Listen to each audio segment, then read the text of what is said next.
Hello world, WayofTime here, bringing to you another episode of EEPower. So I'm just setting up the area a bit. I'm putting my reactor breeder over here. Obviously it doesn't really have much in it as of yet, but I've been running some ME cabling over here since we're going to have a little, well, I'd say fun trying to set it up, but who knows how that's going to go.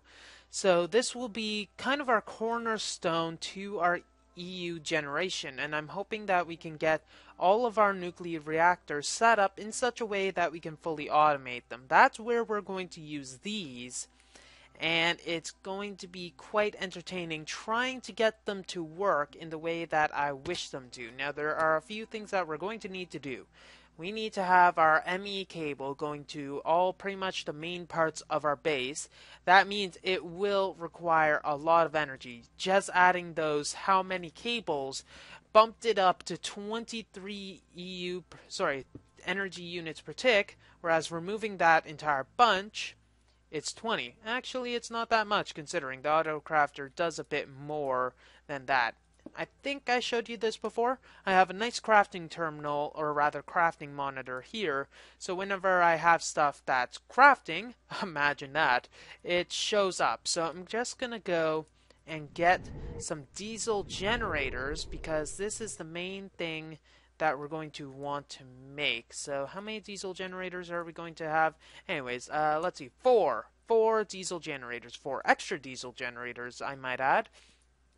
And we're going to add it in a crisscross pattern, and this is going to be, whereas our nuclear generator is going to be constant EU amount, this is going to be pretty much as the equivalent of the battery. It's going to be not as constant and therefore act, well, as a battery, taking the fuel that we have and converting it into energy, and eventually we're going to have a matter fabricator. In fact, to get our matter fabricator rolling, we're going to need to do one other thing, which is to temporarily switch out the mercury deposits that are in here. We're going to have to temporarily turn this off, right? It's enabled low, so all we'll need to do is add a lever to the system, which is not a very difficult thing to do. Let's see, do I have any levers here? Lever, I do not want to drop my sword. It is my only chance of protecting myself. Let's get my sword back, and there we go, get the levers, and we'll turn off the sending of the items for now, so that we'll be able to add in a bit of a different thing. Now, wait a second. Does the mercury cell require anything else special? It needs an automatic canning machine. I assume we can't just can it the normal way that we had it before. Am I correct? No, only one way to figure that out. Unless we can use a squeezer and or a magma crucible for it to work. Either way, we're still going to have to, well, see if it works. So let's get the cans out and then try that method. As you can tell, obviously the Quicksilver does not work in the same way we wanted it, so we will need to make an automatic canning machine for this. The automatic canning machine, as with all GregTech machines, will require a bit of automation in the way of a conveyor module, and that isn't too difficult to make. We're just going to need to make some regular circuits, a battery, and some either aluminum or refined iron. Then we'll make the canning machine, which requires another circuit, and etc. I'm just going to set that up, put it onto here since we're not going to use much of it, then we'll go onwards after that. After a slight bit of tedium, we got our automatic canning machine. Damn it. We got our automatic canning machine, which it is a bit better. So we're going to need to put 2 things in it, obviously.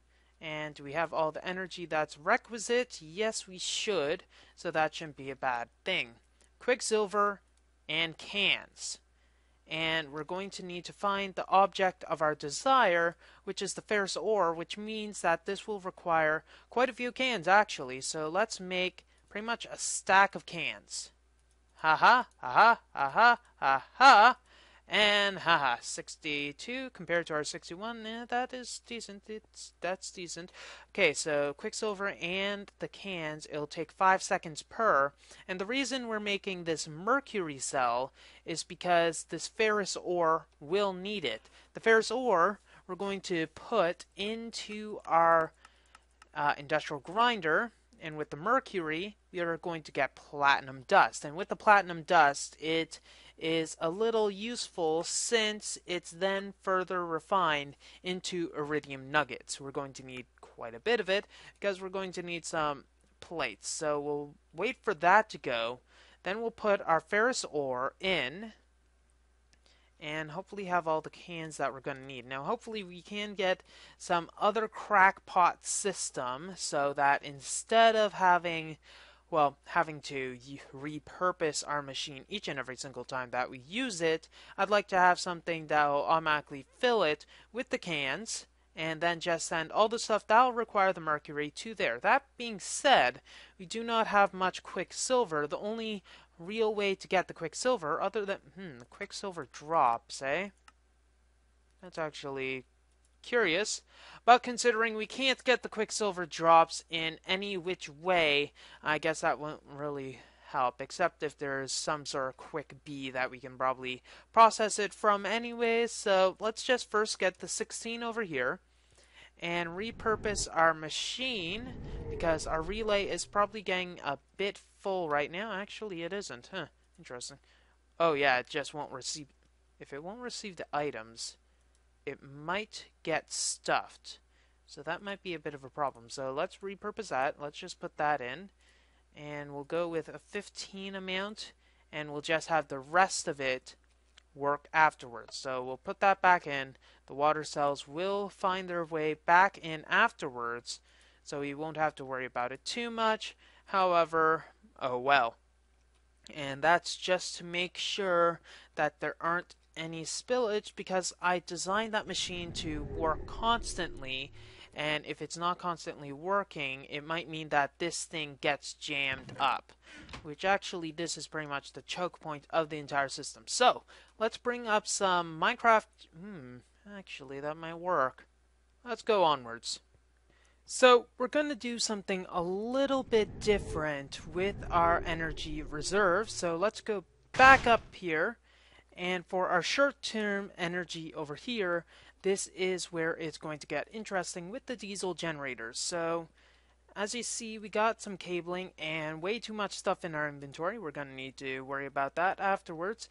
And you see that we'll have the energy coming out like so. That'll be easy enough. What we'll probably have first of all is have it go to an induction furnace that'll be running constantly. Maybe we'll have that as our energy, well, the thing that's going to get all of that stuff. Having an induction furnace will be a lot faster than clogging up all that inventory anyways. So what we were doing is we have this, and we're also going to want to kind of continue, and in the most space efficient design, do something like this. Now let's see, that means there's a cable here. That would mean that there's a cable here as, not here actually, since it'd be, let's see, 1, 2, 3. 1, 2, 3. The cable would be here, and following the tradition, a cable would be here, and a cable would be here. So that gets a little interesting and a little jam-packed. So if we remove this cable, that means those won't be here, but one will be right here instead. And there will be, this is going to get a little, yes, one will be here interacting with that cable. Like so. And now it'll of course go on infinitum, but that should work. Now things are going to get a little tricky, so let's see. Let's first make our induction furnace so we'll have something to, well, use everything with over here. And then just after taking the cells out of it, dang, I want for the vanilla 1.5.1 shift clicking. It's a lot easier. Where is my stuff? Advanced circuit, and here, good to go. And let's make a bit of sticks. Let's pick them up, and then just get a lever. That'll be good.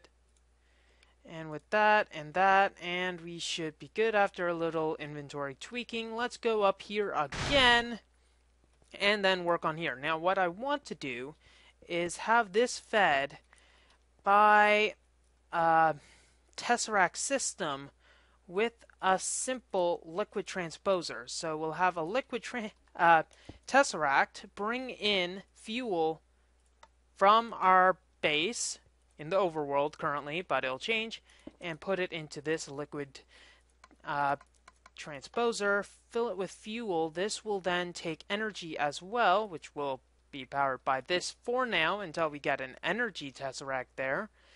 And then all we need to do is have two little things here. We'll want to output buckets here, and this will be set to the top sides. Good. As long as it doesn't interfere with this, we should be good. Might need an item filter, but oh well. And then we'll have this extracting from the bottom side, not from anywhere, but from, let's see, bottom sides. Good. Now we can probably further help by see what slot numbers these are, seeing rather. So let's get some buckets and test this out. We'll go with a bunch of buckets. So let's go with a stack of buckets. Should probably be sufficient. You can tell I'm going bucket crazy. Oh, and apparently a stack is different than what I thought it was. But oh well, it's not like it matters too much. Oh well. So conceivably, all we need to do is it'll take in items there. And then let's see. Take this off just in case. Let's put in buckets here, and it's taking items from supposedly the bottom side. Now that gets a little difficult since that's the bottom, but let's see if we change this so that it's a slot. From slot 0 should... Okay, obviously we can't fill these yet. Let's see, do we have... Okay, we got some energy into there, so obviously it was inserted correctly. We might need to move these away from the actual things over here, because that might cause a few issues. But let's see. Slot 0 is which, anyways? Slot 0 apparently is that. Slot 1 is probably this. So if we extract from slot 0 and insert into slot 1, that might work. That depends on how this goes. Okay, so this is obviously slot 0 for that and slot 1 for the other one, and it doesn't automatically take things out. So that's obviously a bit of an issue. However, in theory it does work. So all we need to do is let's remove this. You're not going to make it easy for me, are you? Let's remove this, remove this, remove this as well. We lost a bit of fuel, but oh well, what could possibly go wrong? And then we'll have it instead over here and do the same router shenanigans. However, it's going to need to go there, and then it's going to need to extract there. Then it'll unfortunately need to be pulled into the individual items. Too bad this isn't centered. That would be a lot better, but oh well. Insert place. Assuming that I have you set correctly, that might be a little helpful, but oh well, I guess I can't ask for everything. Shut up, Sherlock. Okay, so we're going to once again need to extract, not there, but we need to extract from slot 1, and that'll give not fuel buckets. That kind of be unfortunate. Let's put that in there, and that in there, and you can see that it's taking out the buckets instead. So now we just need to, well, this will jettison automatically, so we don't need to worry about that. However, we do need an autarkic gate, which should be a simple enough matter. I think we have one extra pulsating chipset in one of the chests that we have over there. So I'm going to make an autarkic gate, get the wooden pipes. Ooh, we have even more. And what does the target gate require anyways? The standard one. It's going to require a pulsating chipset, a gate, and a redstone iron chipset. So I'll make those and be right back. I swear, lasers take so freaking long to operate. It's not like, insert energy, go! It's, okay, do I have to? Fine, and stuff like that. It's really annoying. Anyways, so let's go get this in the correct orientation and eat a bit of apples. Yay. And now that we have all of this, we'll be able to insert into the top side all of this yummy yummy fuel. Let's go with 16 buckets, and it should automatically go out. Now, on the flip side, we'll go, and whenever there's a redstone signal off, we'll do an energy pulsar, which will take all of the buckets out of the bottom slot once it's all... Oh my god. Hello? I said insert. Slot 0? Let's go with that. Okay, obviously it does not like inserting when it's not... Well, it doesn't like inserting. Let's just go with that. Ba ba ba. Ba ba ba. Don't even have ANU. Don't have ANU. Don't have ANU. Don't have ANU. And now that we're full with that, you can see that it wants to only have one bucket of fuel in it at one given time. And it'll leave all of the buckets out of there. So now that we have all of the fuel buckets right there, let's see. Oh my gosh. Okay, evidently not the most sane approach of doing things.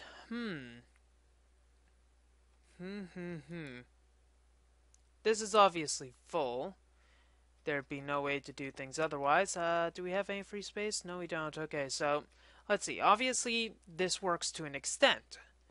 It still needs some connections for 1, 2, 3, 4 things. However, it does technically work. Let's put this down on here, at least temporarily, and put the lever. Now, does it actually go onto hardened glass?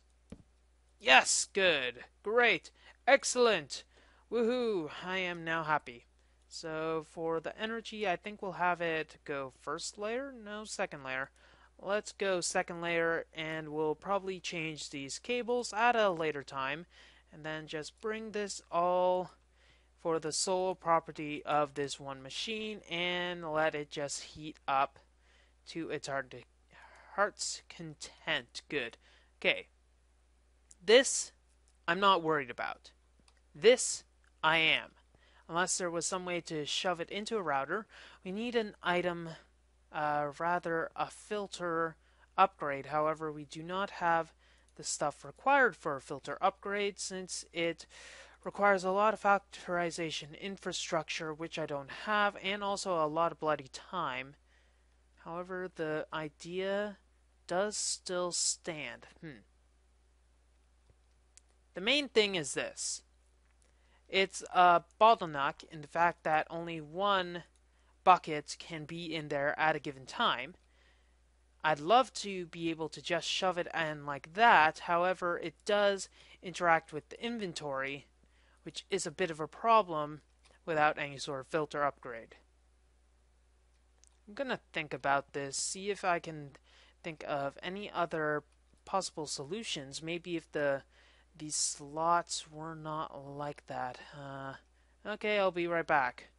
So, a solution that I thought of, which I really gotta say is not the most favorable solution, is item tesseractization.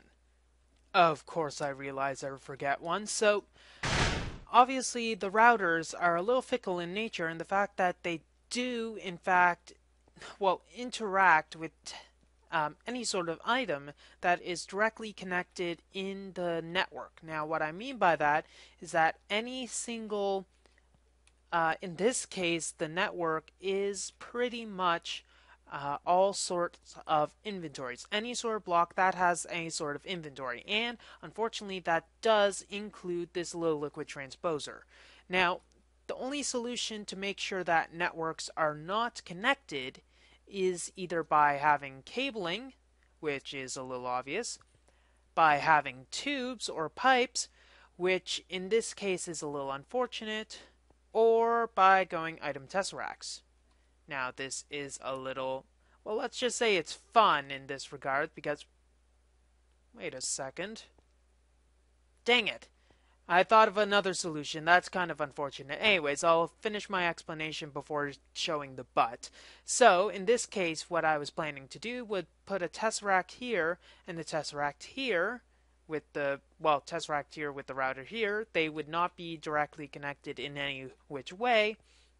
And then all that would be connected is the router that has throw in here. Now here's the but. Obviously, I forgot a bit of red powerness because I've been on the server where red power was not a solution for anything. So here's where the but is. We don't even need this. We could have used tubes. We could have this output through tubes into a router, and then everything would have been hunky-dory, and we could have sung Kumbaya all night long. Which is kind of unfortunate since I hate that song. So, let's see. Let's make sure that this works good. We can technically extract as well, but that's not nearly as fun, and all we'll need to do is add a buffer, even though it will take some of the fuel buckets and put them into slot 1, assuming there's actually slot 1s. Let's just fill those as well. Haha!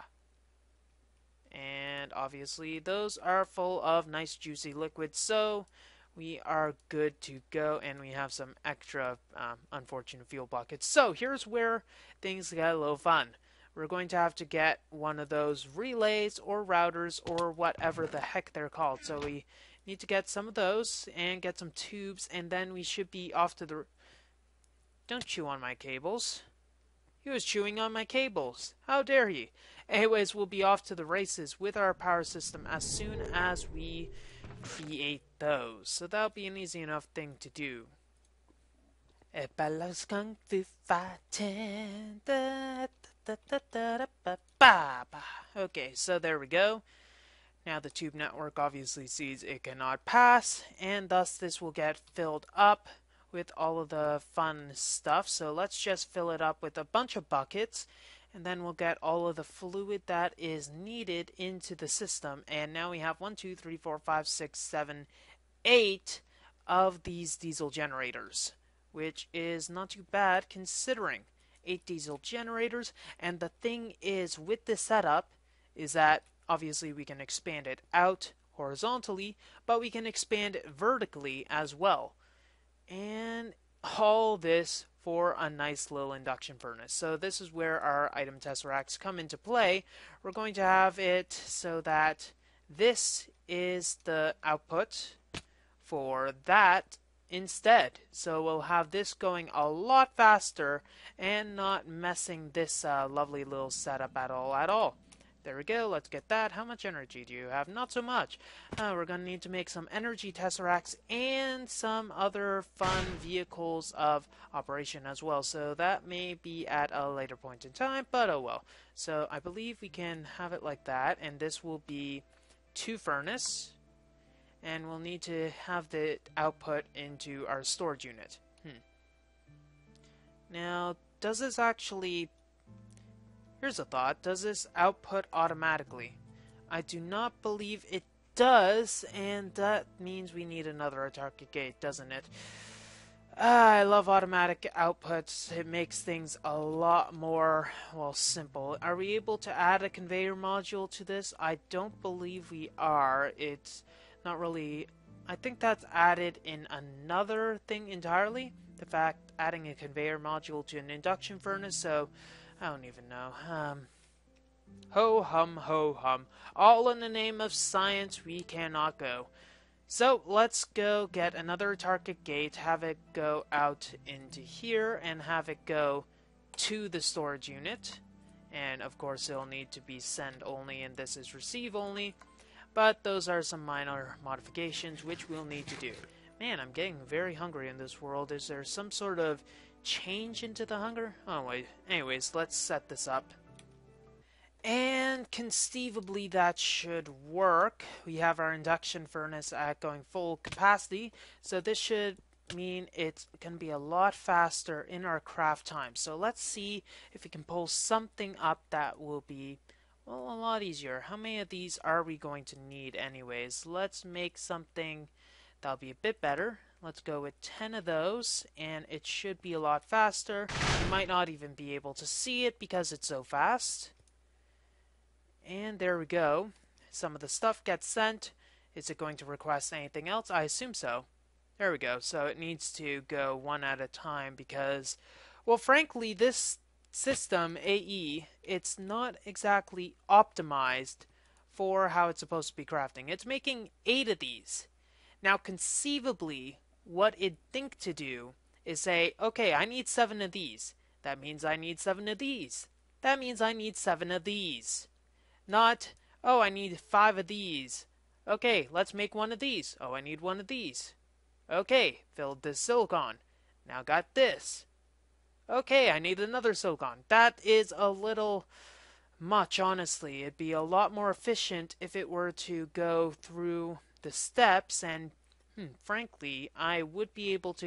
In fact, I did code something similar into an upgrade for my system. However, the reason I'm not doing that was because I thought this would be a lot better. However, if it's not a lot better, I don't know what I'm supposed to do. Anyways, speaking about not knowing what I'm supposed to do, let's add one single more thing to it so that we'll be able to get a lot more refined iron. We can't use the preformer. Let's put this in. Hey, I want this. Instead, we'll get that, encode it. Now we'll have this, throw it into here. Now we'll be able to make refined iron. Oops, not that one. Oops, I made an oopsie. Hee hee hee. Now we'll be able to make refined iron anytime that we wish to by going and crafting it. Let's go with the craft only, right? No, it's not that. There we go. Craft this. Let's go with that. It should easily send all those stacks, and you must have seen that lag. It'll send all of it and into here. Now we'll be able to get all of the refined iron that we will need. That'll be a lot easier than all the other parts, and conceivably we can expand this very easily by doing other things, such as the wire mill. I believe since the wire mill, let's check the wire mill. I think it does require a conveyor module, therefore, as you can see, well, I think all of his automatic machines, Greg Tech, it has an outline for it that indicates that it'll be able to output, and if we see it eventually, actually, we forgot one thing. Platinum dust. We need to centrifuge the platinum dust and then continue along on our journey. Let's get that out of the way, and where are our platinum? Dang it, you made platinum ingots. I didn't want platinum ingots for once. Okay. Let's cook these up, then throw them into our centrifuge, then get a little subterfuge. Now, I'm going to stop myself quickly, or rather shortly, because I wanted to do one little bit of automation before we wrap up, and that is going to, well, require a few more cells, since, hey, what else would require cells? So, we're going to go and get our thorium. I thought I already made you into actual thorium dust. There we go, making sure nothing else is wrong. We're going to make some thorium cells out of this. Ooh, we already had some. Yay. And then we're also going to make some other stuff. Let's go put it in this crafting grid, and it will require 8 cans, or rather cells, because we are not in a cheap store mood. Put refined iron, and we'll have 16 near depleted uranium cells. This is where stuff is going to get a little messy. Let's get the thorium out of here. And we're going to also want to combine this thorium with a bunch of copper. Let's throw all those buckets away since we probably don't need them at this time. So now we have a bit of thorium. And combining, how do we combine the thorium? It should require just that. Okay, so different orientation. Yeah, that is definitely how it always is. Different orientation. And I must not have... Okay, I didn't actually pull it out. So get that in, get those two bits of information that we're going to need, and then we're going to need to combine these and make a quad thorium cell. Now with these near depleted uranium cells and our quad thorium cell, we're going to make something a little fun. I completed the nuclear reactor except for one point. We're going to need an activator. So if we put this gate on here, we're going to sense when there is an inventory full, we'll put the redstone signal on. Obviously the inventory is not full at this time. So if we throw the quad thorium in, nothing will happen. Now in light of this, we're just going to put these two here, and it's going to insert into different slots. So insert into slot 1, 5, 6, 7, 8, and insert to slot 9. So that'll mean we need to do slot 1 and slot 9. We're going to need to make more routers for the other slots, but that'll come later. So let's back up just in case this goes wrong. 1, 2, 3, 4. It should start the reactor breeder process, and if it would have exploded by now if it did. And you can see this is going to start breeding up the uranium cells. These near depleted will turn into much better ones. And that's where the redstone comes into play. Now we should set this so that it actually extracts from, let's see, we're going to want to set it up. We're going to want to get these near depleted uranium cells into the unenriched uranium cells. So re-enrich rather, and let's get the uranium cell. So eventually we want to get the re-enriched uranium cell. That's why we're setting up this system. The reason for that is the uses for it is not the nuke. That I do not want to make. We're able to put these into an industrial centrifuge and get 3 near depleted uranium cells, which doesn't really help us. Plutonium cell and thorium cells. And these will be the basis of our reactor designs, which is going to be very good. Now, I'm not too sure how long this will take for them to work, but we'll not have it like that. That'd kind of be unfortunate. We'll probably want to set up a red power sorting machine with its own individual power source, so we'll need to bring up a solar panel from below and have it pull out when it gets to the re-enriched uranium cells. However, we will need to either pull one from NEI, which I don't really want to do since that's cheating, or just put it in there. Actually, I'll probably pull one from NEI just so that we can get the one that we need. Otherwise, things are going to, well, go really badly in boom territory, which frankly is kind of unfortunate. So, next episode, we're going to go work.